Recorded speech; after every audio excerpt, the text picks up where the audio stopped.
Večer.com danes gosti doktorja medicine, kirurga ORL, doktorja Borisa Onišaka. Doktor Onišak, pozdravljeni. Dobar dan. Sicer ste tudi ustanovitelj estetike Onišak, zato bi vas najprej prosila, če lahko na kratko opišete, s čim se pri vas ukvarjate, kakšne posege nudite in na kakšen način se ti posegi izvajajo. V estetiki Onišak nudimo posege v lokalni anesteziji ter v splošni anesteziji.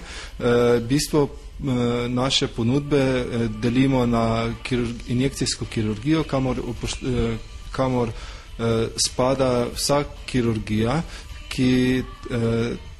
na katero pridajo pacijente od doma, mi naredimo poseg ter grejo tudi domov. Sem spada predvsem povečava ustnic, glajenje gubic z botulinom toksinom ali s različnimi polnili ter razne pomladitvene metode. Sem spadajo tudi odstranitev kapilar ter dlačic po telesu. Polnila Estelis Basic, ki ga uporabljamo za glajenje gubic ter povečavo ustnic. To je 1 ml, ki ponavadi gre za povečavo ustnic. Za katere posege pa se vaše stranke najpogosteje odločajo? Najpogosteje delamo estetske lepotne korekcije nosu, na to pa sledijo predvsem povečave ustnic ter aplikacije botulinom toksina oziroma botoksa. In kdo so ponavadi vaše stranke? So to bolj mladi, mogoče starejši ljudje? Razmerje ženske-moške je približno 80:20. Povprečna pacientka v moje ambulanti je ženska stara med 20 in 30 let. Kakšne so cene določenih posegov, ste lahko mogoče malo bolj konkretni?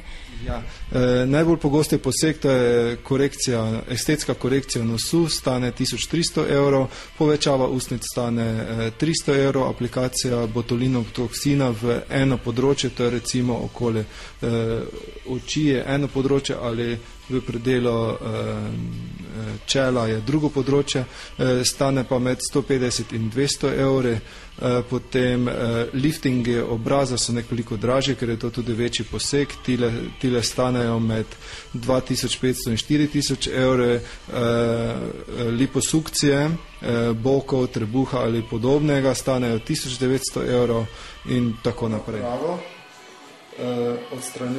Trajno odstranjujemo poraščenost po telesu, preko tega okenca izžareva širokospektralna laserska svetloba, katera deluje na samo koreninico posamezne dlake, ter jo s tem trajno uniči, tako da dlačica na tistem mestu več ne rase. V tem pacientu se vidi stanje po poškodbi nosu, ko je bil zlomljen nos v tem predelu, vidi se zamik hrbtišča v njegovo desno smer, desna nosnička manjša od leve.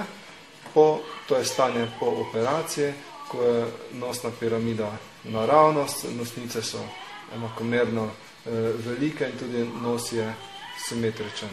V tem primeru je pacienta motila grbica hrbtišča nosu, nekoliko previsok nos. Po operaciji se vidi ravno hrbtišče, tipičen, klasičen moški nos, ki je nekoliko znižan in pacient je zadovoljen. Gospodična je želela imeti povečavo ustnic. Njene normalne ustnice so izgledale takole.